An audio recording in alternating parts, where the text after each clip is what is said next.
Bonsoir très chers abonnés, j'espère que vous vous portez bien. Moi c'est Fatou Daniel, cette chaîne on parle de développement personnel, on aborde également pas mal de thématiques qui touchent le quotidien. Du coup, c'est la première fois que tu passes par là, n'hésite pas, tu t'abonnes, tu actives la cloche notification, tu me laisses un petit cœur en commentaire et à la fin de ce podcast, si tu estimes que tu as été édifié, tu n'hésites pas à transférer ce post à une personne qui aura besoin de l'entendre. Ça fait très longtemps qu'on a eu à faire des podcasts sur cette chaîne, donc je me suis dit là, il faudrait que je me fasse le cœur pour en faire un. Quand on prend un engagement, on s'arrange à aller jusqu'au bout. En ce moment, je suis assez full. Il y a trop de choses que je dois gérer en même temps dans ma vie physique, ce qui fait que, voilà, en fait, ma régularité sur les réseaux devient de moins en moins importante, en fait. Voilà. Et je me dis qu'il faudrait que je me fasse violence pour pouvoir publier, pour pouvoir poster, parce que c'est un engagement que j'ai pris. Je suis sur les réseaux, non pas parce que quelqu'un m'a obligé, mais parce que j'aime être sur les réseaux, parce que j'ai décidé d'être sur les réseaux, j'ai décidé d'ouvrir ma page. Donc, je me vois dans l'obligation de pouvoir respecter mes engagements. Donc, sans plus tarder, on va rentrer dans le vif du sujet. Alors aujourd'hui, on va parler de la tromperie. Pourquoi on parle de la tromperie? Parce que c'est monnaie courante dans nos sociétés actuelles. Et je me dis que c'est important de pouvoir en parler. C'est important de pouvoir partager pas mal de choses là-dessus. D'accord? Donc, aujourd'hui, on va parler de l'infidélité. Comment une femme trompée doit réagir face à son conjoint qui lui aurait été infidèle. Découvrir que son partenaire nous a trompés est une des pires douleurs émotionnelles. Mais comment réagir sans se laisser submerger par la colère ou la tristesse? Dans ce podcast, on en parle. Donc, en d'autres termes, de façon plus explicite, ici, on va élaborer de façon plus détaillée, d'accord, pourquoi l'infidélité est un choc et comment gérer ses émotions. Donc, il est question ici pour nous de pouvoir donner des conseils concret pour gérer cette épreuve avec force et dignité. Donc ce podcast sera sectionné en 4 grandes parties. La première étant comment accueillir et comprendre ses émotions. Oui, parce que il est important de pouvoir comprendre ce que l'on ressent et accueillir ses émotions en fait, parce que à un moment donné, je pense que nous sommes tous des êtres humains, on a tous un cœur, on est souvent frappé par certaines situations de la vie qui nous laissent sans mots, qui nous laisse sans voix, qui nous laisse, comment dirais-je, dans une situation vraiment déplorable et qui nous pousse parfois à avoir des réactions hors du commun, telles que l'infidélité, on peut citer également la perte d'un être cher, bref, j'en passe. Donc, pourquoi c'est important de pouvoir accueillir et comprendre ces émotions? Désolée. L'infidélité crée un tsunami émotionnel, notamment la tristesse, la colère, l'humiliation et l'incompréhension. Beaucoup de femmes passent par des réactions impulsives, par exemple pleurer, crier, des confrontations assez brutales, voilà, avec son partenaire, ou encore la recherche de la vengeance. Et ça, c'est quelque chose que je trouve déplorable et que je déconseille fortement. Je déconseille fortement. Toi qui es une femme qui m'écoute en ce moment, si tu as été trompée par ton partenaire, ne cherche pas à te venger. Fais tout ce que tu veux, pleure, crie, justifie-toi, fais tout ce que tu veux, appelle qui tu veux pour expliquer la situation, mais ne cherche pas à te venger contre ton conjoint. Parce qu'il y a des femmes, oui, qui le font en fait. Il y a des femmes qui le font clairement. Elles se disent que, ah non, il ne va pas me tromper et puis il va penser que moi aussi je veux le laisser comme ça. Ah non, surtout pas, il m'a trompé, donc il faudrait que je puisse me venger. Il faudrait que je lui fasse également ressentir la même douleur qu'il m'a fait ressentir. Donc, je vais m'adresser à une femme qui a cette pensée-là, qui a ce type de pensée, ce genre de pensée, et te dire, écoute, ma belle, la vengeance là, la vengeance, c'est pas pour les hommes, la vengeance c'est pour Dieu. Il faut laisser Dieu vous venger, quelles qu'en soient les circonstances. Apprenez à laisser Dieu vous venger en fait, parce que la vengeance que toi tu peux infliger à ton partenaire pour lui faire mal comme lui t'a fait mal, c'est-à-dire que ce n'est même pas le tiers de la vengeance que Dieu, le Seigneur, sera capable de te faire. La vengeance que le Seigneur prépare pour toi, elle est encore plus grande. Elle est encore plus grande. Donc, ça va prendre le temps que ça va prendre. Tu ne sais pas à quel moment exactement le Seigneur te fera vengeance. Mais tôt ou tard, le Seigneur te fera vengeance. Il y a des hommes qui ont trompé leur femme, leur fiancée, leur petite amie et qui se sont retrouvés c'est-à-dire toute leur vie, ils se sont retrouvés en train de regretter. Ils se sont retrouvés en train de regretter toute leur vie. Parce qu'ils ont eu à tromper leur femme et elle est partie. Ils ont trompé leur fiancée et elle est partie. Je sais que de nos jours, il y a des femmes qui pardonnent l'infidélité. Bref, chacune a le droit de gérer sa vie intime comme elle le souhaite. Moi, je ne suis pas pour l'infidélité et je suis catégorique là-dessus. Tu me trompes, je te quitte, c'est tout. Quitte même à rester seule, quitte même à vivre seule, d'accord? Et à faire ma petite vie tranquille et avoir la paix du cœur. Et vivre dans cette tranquillité-là, en fait. Être en couple, c'est bien, mais à quel prix? À quel prix? Pas à tout prix, je suis désolée. Pas à tout prix. Pas dans les larmes tous les jours, pas dans le sang. Je suis désolée. Donc, moi je me dis qu'à un moment donné, il y a des choses qu'on doit apprendre à laisser au Seigneur, telles que la vengeance. Ne cherchez pas à vous venger. Ne cherchez pas à vous venger, mesdames. Laissez le Seigneur vous venger à votre place. Donc, que faire concrètement face à une situation d'infidélité? Vous devez accepter vos émotions sans culpabilité, comme énoncé en amont un peu plus haut. Et de vous dire en vous-même qu'il est normal de souffrir, il est normal d'avoir mal, il est normal de pouvoir ressentir des émotions. Vous devez également prendre du recul avant de prendre toute décision précipitée. Chose pas vraiment facile à faire. Pas vraiment facile à faire. Je vous assure que même moi, j'y travaille en fait. Le fait de ne pas réagir de façon précipitamment. Parce que moi, c'est du tic ou tac en fait. Moi, je suis du genre, c'est de là, on gère ça les plus bref. Anyways. L'histoire que non, il faut. Non. Ça, franchement, je ne suis pas dedans en fait. Moi, c'est du tic ou tac. C'est de là, on gère ça les plus bref. Anyway, chacun continue sa vie en fait. Tranquillement dans la paix. Mais les histoires où il faut rester là à dire non, il faut ceci, il faut cela. Bref. Mais qu'à cela ne tienne, on y travaille tous, d'accord? On y travaille tous sur comment prendre du temps pour réfléchir avant de prendre une décision précipitée. Ensuite, le prochain point et le dernier point sur comment faire pour gérer ce genre de situation, c'est de pouvoir éviter les réactions impulsives, notamment poster sur les réseaux sociaux. Il y a encore quelque chose que je trouve plus déplorable. Ce sont ces femmes-là qui sont trompées dans leur relation et une fois elles découvrent avec qui son homme la trompe, d'accord? Elle va prendre la photo de cette dernière et elle va publier sur les réseaux sociaux. Au pire même des cas, une photo intime en fait. C'est juste grave, c'est juste aberrant. Il n'y a pas à faire ça.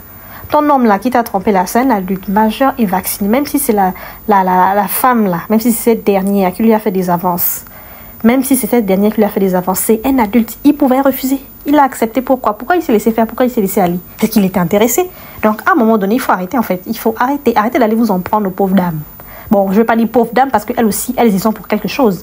Elles y sont aussi pour quelque chose. Elles ont également leur part de responsabilité à l'intérieur. Moi, je me dis, le tort, il est partagé. Mais vous, en tant que conjointe, qui a été trompée, vous ne devez pas vous en prendre à la femme avec laquelle votre conjoint vous a trompé. Vous devez vous en prendre à votre conjoint.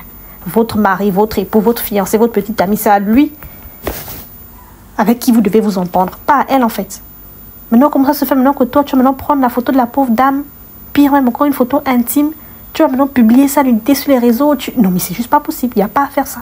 Il n'y a pas à faire ça. Donc à un moment donné, en 2025, arrêtez de vous comporter comme ça. Arrêtez de vous comporter comme ça. Ton mec te trompe, ton homme te trompe, va discuter avec lui, va parler avec lui, va t'en prendre à lui. Laisse la dame là de côté, fais comme si elle n'existait même pas. C'est-à-dire qu'elle ne la calcule même pas, ne cherche même pas à savoir qui elle est. Parce que pour la plupart des cas, le type de femmes avec lesquelles vos hommes vous trompent là, ce sont des femmes qui n'ont même pas ne serait-ce que le tiers de votre niveau, que ce soit niveau intellectuel, niveau en matière de beauté physique, niveau financier. Elles n'arrivent même pas au tiers. Donc ça ne sert à rien de faire des fouilles et des recherches pour savoir avec qui me trompe, ça ne sert à rien. Ou tu vas maintenant prendre le numéro de téléphone pour rester appelé. Oh, toi, c'est qui? Oh, il faut arrêter de sortir avec mon mari. Oh, comme ceci. Oh, comme ça. Ou bien des menaces au téléphone. On peut faire ça. On peut faire ça. Mesdames, arrêtez de vous rabaisser. Arrêtez de vous rabaisser. Entraînez-vous à vos hommes et non pas aux femmes avec lesquelles vos hommes vous trompent. C'est rabaissant. C'est humiliant. Ne pensez pas que c'est en menaçant une femme qui sort avec ton mari que la femme qui est dehors, elle va arrêter en fait. Au contraire, quand tu l'appelles même encore comme ça pour la menacer, elle, ça lui donne encore du zèle. Elle s'est dit, ah tiens, donc elle sait déjà que j'existe. Ok, elle m'a encore appuyé sur dièse. Elle va appuyer sur dièse pour toi te faire d'abord davantage mal dans ton foyer. Donc, il faut éviter ça, en fait. C'est-à-dire qu'ignorer cette dernière, ignorer-la, c'est-à-dire qu'elle ne doit même pas figurer dans votre champ de vision. Ton conjoint, là, en prends-toi à lui. En prends-toi à ce dernier. D'accord? C'est dessus dans les questions. Alors, on va rentrer dans la partie 2 de ce podcast. Il s'agit ici de pouvoir affronter la réalité et prendre une décision radicale. La partie qui tue. Face à cette infidélité, que vas-tu décider de faire? Tu vas décider de rester ou tu vas décider de partir? Que vas-tu décider de faire? Qu'est-ce qui implique le fait de rester dans cette relation? Qu'est-ce qui implique le fait de partir de cette relation? On en parle dans cette partie 2. Donc ici, vous devez vous poser des bonnes questions. Vous devez vous poser des bonnes questions. Moi, personnellement, ça c'est mon point de vue ici. Je dis, il n'y a aucune raison qui peut justifier l'infidélité d'un homme dans un couple. Je dis bien, il n'y a aucune raison qui peut justifier l'infidélité. Que ce soit du côté de la femme comme du côté de l'homme, en fait. Aucune raison ne justifie ça. Ça, c'est mon point de vue. Vous pouvez penser autre chose, c'est à vous de voir. D'accord? Je ne viens pas ici parler des ces différentes questions que je vais énumérer tout à l'heure. D'accord? Je ne parle pas de ces questions pour dire qu'en fait, d'une manière ou d'une autre, s'il est allé là-bas, c'est parce que voilà, il y a telle ou il y a telle raison, il y a X ou Y raison qu'il a poussé à faire ça. Bref, c'est pas là la question, en fait. C'est pas là la question. Vous devez vous poser des bonnes questions pour voir comment est-ce que vous allez envisager le futur. Donc, vous allez comprendre. On avance. Donc, vous devez vous poser le genre de questions. Pourquoi cette infidélité a-t-elle eu lieu dans votre fond intérieur? Asseyez-vous et posez-vous des bonnes questions. Pourquoi cette infidélité a eu lieu? Essayez de comprendre. Pourquoi il vous a trompé? Qu'est-ce qui s'est passé? Qu'est-ce qui a bien poussé à? Parce que vous, d'accord? Si vous êtes comme moi et que vous ne supportez pas l'infidélité, quand vous trompe, vous décidez de partir, c'est-à-dire que ces questions-là vont vous aider pour votre prochaine relation. Et de se dire, s'il m'a trompé, c'est peut-être parce que je ne prenais pas suffisamment soin de moi. Ou au départ de la relation, j'étais coquette, belle, toujours jolie, pimpante, bien coiffée, les ongles bien faits et tout, je sentais bon, toujours bien vêtue, bien maquillée, sur mes 5 mètres de talons de haut et tout le reste, bref. Et à un moment donné, il y a eu comme un laisser-aller.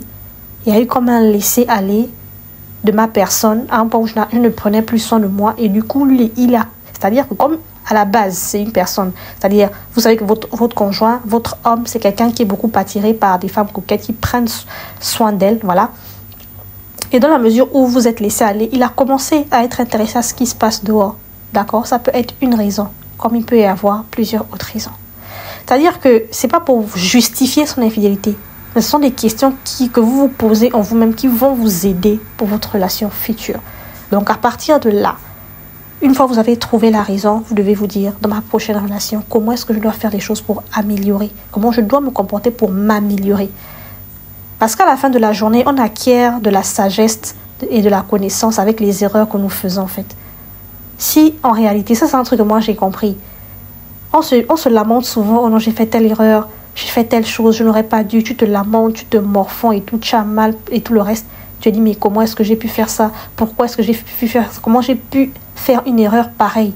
Mais laisse-moi te dire aujourd'hui, au-delà du fait que l'erreur soit humaine, cette erreur-là va te permettre, ou bien ces erreurs que tu commets vont te permettre, d'accord, de pouvoir acquérir la sagesse nécessaire, la connaissance nécessaire pour mieux évoluer dans ta vie, ok? Donc ça ne sert à rien de se lamenter. Les erreurs que tu fais là feront ta sagesse de demain. Donc, pourquoi cette infidélité a-t-elle eu lieu? Tu te poses la question. Tu trouves le pourquoi. Tu trouves le parce que de ce pourquoi-là. Tu te remets en question. Et dans ta prochaine relation, tu te bats pour ne plus recommencer dans cet élan. Parce que tu l'avais déjà fait auparavant et tu as vu comment est-ce que les choses se sont passées pour toi. Tu as vu comment ta relation s'est soldée par un échec. Donc, à l'avenir, tu te dis, s'il m'a quitté, du moins s'il m'a trompé, autant pour moi, pour X ou Y raison, dans ma prochaine relation, je me bats pour améliorer ce point-là, pour ne plus tomber dans les mêmes travers. C'est de ce dont il en est question. Tu dois te poser également le genre de question, est-ce la première fois ou c'est un schéma récurrent, répétitif? Est-ce que c'est la première fois que mon conjoint me trompe ou il a l'habitude de le faire? Ça peut être une erreur de sa part, ou bien du moins, comment je peux dire ça? Il peut s'être laissé emporter en un soir excès d'alcool, consommation de certains stupéfiants, ou peut-être il entretient une relation avec une de ses ex, autant pour moi, ou bien une personne avec laquelle il a commencé à, à développer certains sentiments et tout le reste. En fait, tout ça sont des questions que tu dois te poser pour essayer de comprendre certaines choses.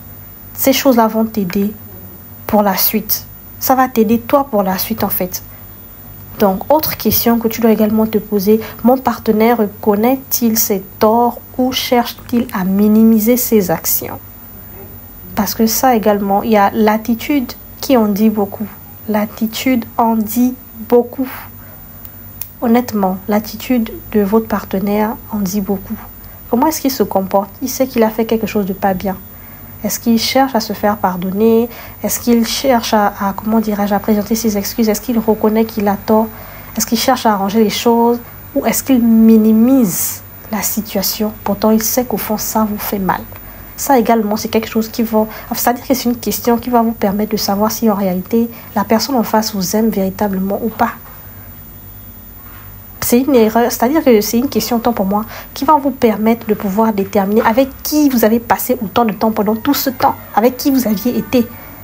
Est-ce que pendant tout ce temps, vous étiez dans une relation où vous dites que le partenaire m'aime, il m'aime, c'est mon homme, c'est l'homme de ma vie et tout le reste, c'est le père de mes enfants. Entre-temps, en réalité, le gars, il est là, mais littéralement, il n'en a rien à carrer de vous. Il n'en a rien à carrer de vous. Donc, ça sont des bonnes questions que vous devez vous poser.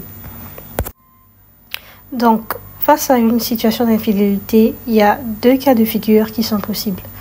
La première étant de pardonner et de reconstruire la relation. Si vous estimez que l'homme est sincère et que la relation en vaut la peine. Comme je disais tantôt, il y a des femmes qui pardonnent, des femmes et des hommes également, qui acceptent et qui pardonnent l'infidélité, qui vivent avec. Personnellement, non, non, non et non. Je ne pardonne pas l'infidélité, point. Je ne discute avec personne. Ou à défaut, comme autre option, mettre fin à la relation pour préserver sa dignité, son intégrité, son bien-être physique et psychologique. Partir de la relation et aller se reconstruire ailleurs. Ça, c'est l'option que je préconise et que je conseillerais à n'importe qui, une sœur, un frère, un ami, bref, peu importe. Quelqu'un vient me raconter son histoire de vie et me dit voilà, j'ai été trompée, voilà. Tu veux vraiment un conseil de ma part? Je vais te dire, d'accord, quitte ce mec, point barre. Il n'y a pas à réfléchir les midi à 14h. Quelqu'un qui te trompe, il n'y a rien pour justifier son infidélité. Pars de la relation et va ailleurs. C'est tout. Il n'avait qu'à continuer sa vie avec celle avec laquelle il t'a trompé là, qu'il continue là-bas et qu'il te laisse. Enfin, s'il y a des enfants au milieu là, vous allez trouver un consensus pour gérer les enfants du milieu. Mais en ce qui toi te concerne, tu coupes, c'est-à-dire plus d'intimité avec ce dernier. Plus d'intimité avec ce dernier. Point. C'est pas discutable, c'est pas négociable. Donc, on rentre maintenant dans la partie 3. Le grand 3 de ce podcast qui est l'avant-dernière partie qui aborde sur comment se protéger et reconstruire son estime de soi après la tromperie. Donc, se protéger et reconstruire son estime de soi est quelque chose de crucial. Pourquoi? Parce qu'une infidélité peut détruire l'estime de soi et donner l'impression de ne pas être assez bien. Certaines femmes tombent dans la culpabilité toxique en se disant en elles-mêmes « Si j'avais fait ceci ou cela, il ne m'aurait pas trompé. » Pourtant, dans certains cas, voilà, c'est juste la dame qui est tombée sur un monsieur toxique. Un mec toxique, mais hyper toxique et un éternel insatisfait. C'est-à-dire, quel que soit ce que tu vas faire pour paraître meilleur, si bien intérieurement qu'extérieurement, le gars, il sera toujours insatisfait à un point, il ira toujours voir ailleurs. C'est-à-dire qu'il y a des hommes, c'est comme une maladie chez eux. C'est comme une maladie chez eux. Ils n'arrivent pas à rester sur place avec une seule femme. Au pire même des cas, c'est-à-dire qu'il y a certains hommes qui pensent que, en fait, c'est-à-dire c'est un homme ne peut pas, c'est-à-dire que lui se dit dans sa tête en lui-même que c'est impossible qu'un homme puisse vivre sans tromper son épouse. Il se dit c'est impossible. Tout homme trompe son épouse, sa femme. C'est-à-dire que pour lui, il voit ça comme ça, en fait, c'est sa logique. C'est-à-dire ce genre de personnes-là, ce sont des gens perdus. Honnêtement, ce sont des gens perdus. Donc toi, qui es une femme, si tu es comme moi qui ne supporte pas l'infidélité, quand tu commences tes premiers dates avec un mec là, qui potentiellement t'intéresse et tout le reste, et que tu te rends compte que lui, c'est ça. C'est-à-dire que c'est son mind, c'est sa façon à lui de penser, sa façon à lui de pouvoir percevoir les choses. C'est-à-dire qu'il se dit qu'un homme ne peut pas vivre sans tromper sa femme. Dès que tu commences à voir ce genre de réflexion-là, ma chérie, prends tes pieds, va-t'en. Va-t'en, ne reviens plus jamais. Parce que si tu t'engages dans ce genre de relation-là, toi-même, tu vas apprécier par la suite. Tu vas apprécier et tu n'auras que tes yeux pour pleurer. Le regret sera immense. Donc, ça ne sert à rien de perdre le temps. Dès les premiers dates là, dès que tu constates que c'est ça le raisonnement, ça veut dire que lui-même il se comporte de la sorte. Ça veut dire que lui-même il se comporte de la sorte parce que on ne pose des actions qu'en fonction de nos pensées, qu'en fonction de nos façons de voir les choses. Ça c'est clair. L'action ne tombe pas du ciel. L'action posée par un individu ne tombe pas du ciel. Ce n'est que le résultat d'une pensée. Mûrement réfléchie ou non, mais ce n'est que le résultat d'une pensée. Maintenant, que faire concrètement pour pouvoir se reconstruire? Que faire concrètement pour pouvoir faire face à ce genre de situation, c'est-à-dire la situation d'infidélité. Donc, vous, mesdames, vous devez arrêter de vous blâmer. Donc, si vous allez commencer à vous blâmer ou à vous lamenter, c'est-à-dire que vous devez arrêter avec ne jamais se blâmer. Car l'infidélité est le choix du partenaire, pas un reflet de votre valeur. Ça, vous devez intégrer ça dans votre mémoire. S'entourer d'un soutien positif, par exemple la famille, les amis ou un thérapeute, des psychologues qui pourront vous aider à sortir de, de cette dépression mentale morale qui vous affaiblit et qui joue même sur votre physique. D'où le point suivant, prendre soin de soi. Physiquement, par exemple, faire du sport, faire de nouvelles activités, faire même un relooking. Ça peut peut-être t'aider dans ta thérapie. Ça peut t'aider à te reconstruire et de te dire, je veux changer de style vestimentaire. Avant, je ressemblais à ci. Maintenant, j'ai envie de ressembler à ça. Non pas que tu te dis que changer de style vestimentaire, c'est pour essayer de, attirer peut-être le regard de X, de Y. Mais non, parce que tu te dis qu'en changeant de style vestimentaire, toi, ça t'aide psychologiquement dans la nouvelle démarche que tu as décidé d'emprunter par rapport à ta reconstruction. D'accord? Tu peux également programmer ton mindset. C'est-à-dire, je m'explique. Se rappeler que l'amour de soi passe avant tout. Ça, c'est important. Tu dois programmer ton mindset de cette façon-là. Tu dois te rappeler que l'amour de soi passe avant tout. Tu aimes ton conjoint, c'est vrai. Tu aimes ta famille, c'est vrai. Tu aimes tes enfants, c'est vrai. Tu aimes les activités que tu fais, c'est vrai. Mais toi-même, tu dois t'aimer avant toute chose. C'est ça, la charité bien ordonnée commence par soi. Tu ne peux pas donner de l'amour aux autres alors que tu ne donnes pas de l'amour à ta propre personne. Tu ne donnes pas de la valeur à ta propre personne. Comment tu fais toi pour attendre l'amour des autres alors que toi-même tu es incapable de donner à toi-même de l'amour en fait? Commence par t'aimer. Commence par t'aimer. Et t'aimer toi-même, c'est commencer à prendre soin de toi. Parce qu'on ne peut pas prendre soin de quelqu'un qu'on n'aime pas en fait. C'est un peu paradoxal. C'est vrai que dans certains cas, c'est possible, voilà, mais ça reste assez subtil, d'accord? On ne prend soin que de quelque chose qu'on aime ou de quelqu'un qu'on aime, d'accord? Donc, à un moment donné, aimez-vous, c'est-à-dire chouchoutez-vous, prenez soin de vous, aimez, donnez-vous de l'amour, donnez-vous de l'amour, aimez-vous, c'est-à-dire que soyez la personne qui vous aime en premier, c'est-à-dire qu'après Dieu là, c'est vous. Soyez la première personne physique à vous aimer en premier en fait, c'est-à-dire que tu te fais passer avant tout. Bien sûr si tu n'as pas d'enfant, si tu as un enfant bien des enfants, c'est sûr que tes enfants passent avant. D'accord? Mais toi-même, tu dois t'aimer. C'est pas parce que tu as des enfants également que toi-même, tu ne dois pas t'aimer. Que tu ne dois pas t'apporter de l'amour. Que tu ne dois pas te donner de l'amour autant que moi ou t'apporter de la valeur. D'accord? Si tu t'aimes, tu dois prendre soin de toi. Si tu t'aimes, tu ne dois pas te laisser aller. Certes, tu peux te laisser aller pendant un temps, pendant le temps, après la rupture amoureuse, là, après l'infidélité, c'est-à-dire tu es tellement meurtri, tu es en train de passer un moment très difficile, un point où tu es négligé, tu n'arrives plus à prendre soin de toi, tes ongles ne ressemblent plus à rien, tes cheveux, la catastrophe nucléaire, bref, et j'en passe, d'accord, c'est normal, c'est pour un temps, mais arrive le moment où tu dis c'est bon, stop, ça y est, j'ai assez pleuré pour lui, je me suis assez lamenté pour lui, j'ai assez souffert pour lui, c'est lui qui m'a trompé, c'est lui qui m'a fait du mal, il est temps que je sors de là. C'est bon, stop, il est temps que je sors de là. Tu prends la décision radicale maintenant de passer à autre chose. passe à autre chose. Voyage. Fais de nouvelles rencontres. Crée de nouvelles activités dans ta vie. Sors. Va faire du sport. Va faire des activités. Occupe-toi. Pense à autre chose. Fais des choses qui vont t'aider à penser à autre chose en fait. Pas caresser la pensée à lui qui n'apporte juste que de la tristesse et du malheur dans ta vie. Mais c'est triste de voir qu'il y a des hommes, c'est ça leur rôle en fait. C'est ça leur rôle. Que ce soit de façon volontaire ou involontaire, lui c'est ça son rôle en fait. C'est-à-dire que son travail c'est juste rendre des femmes malheureuses, tristes. Et remarquez bien ce genre d'hommes. Ils ont du mal à avoir une certaine évolution dans la vie en fait. Ils ont du mal à atteindre un certain niveau dans la vie. C'est-à-dire qu'il y a des niveaux de vie auxquels ils n'auront jamais accès. Ils n'auront jamais accès. Tout simplement parce que c'est-à-dire qu'il y a trop de personnes qui médisent sur eux.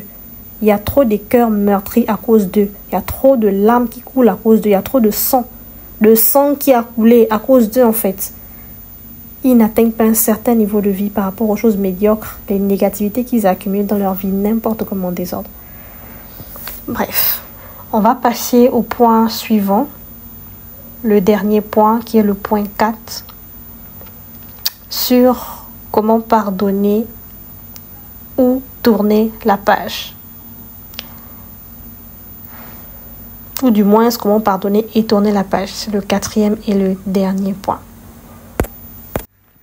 Donc le pardon dont je fais allusion dans cette partie 4, c'est pas que je viens ici pour dire aux femmes il t'a trompé parce que voilà, à cause de telle ou telle raison, pardonne et reste dans ton foyer, pardonne et reste avec ton conjoint. Non, désolé, moi je vais jamais conseiller à une femme de rester dans une relation où elle a été trompée. Jamais, je vais jamais conseiller ça. Tu ne peux pas conseiller à quelqu'un de faire quelque chose que toi-même tu sais qu'en réalité tu n'es même pas capable de faire.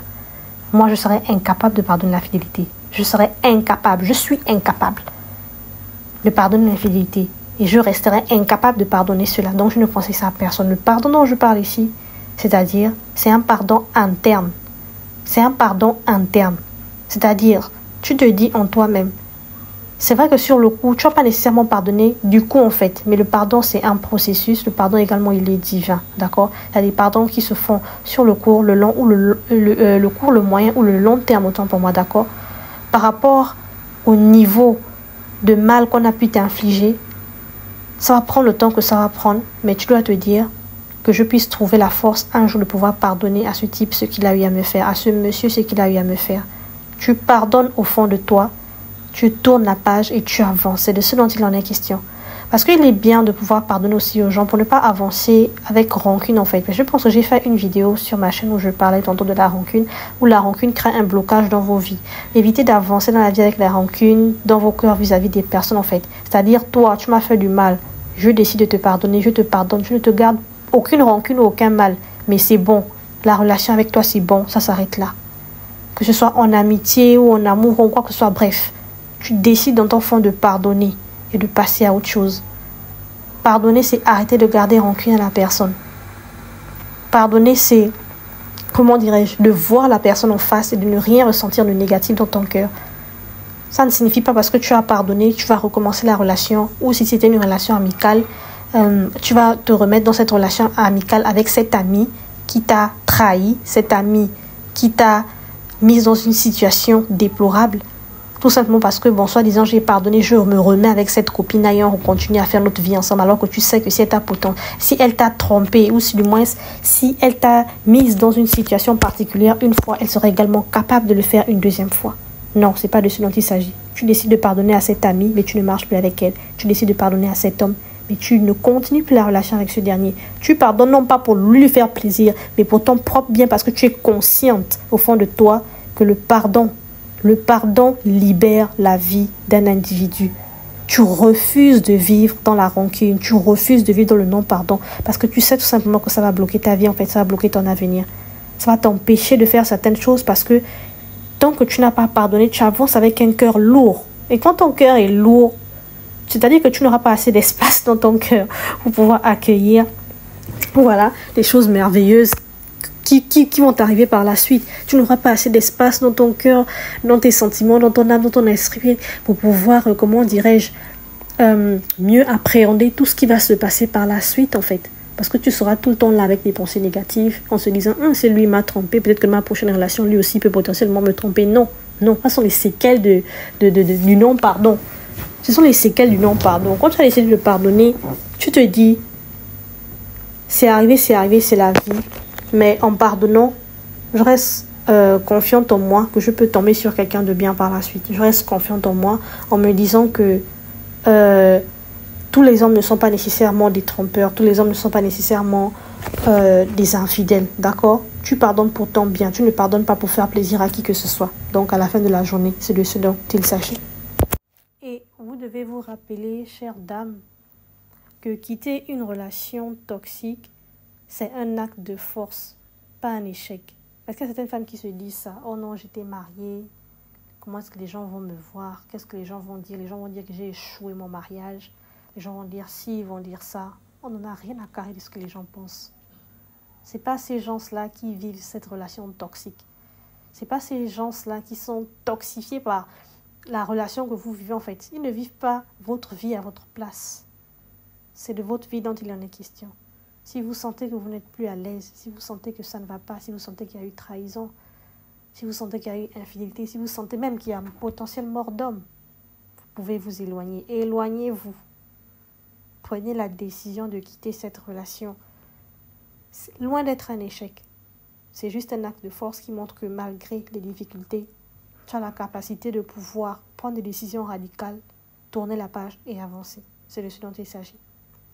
Il ne faut pas également avoir peur de la solitude. Ouais, parce que c'est important. Et moi, je me dis toujours, quand on quitte une relation amoureuse, on doit prendre le temps de se reconstruire. Pas nécessairement automatiquement se remettre en couple. Non, c'est pas intéressant. C'est pas intéressant parce que forcément, ta présente relation, voilà, elle a des séquelles sur toi, en fait.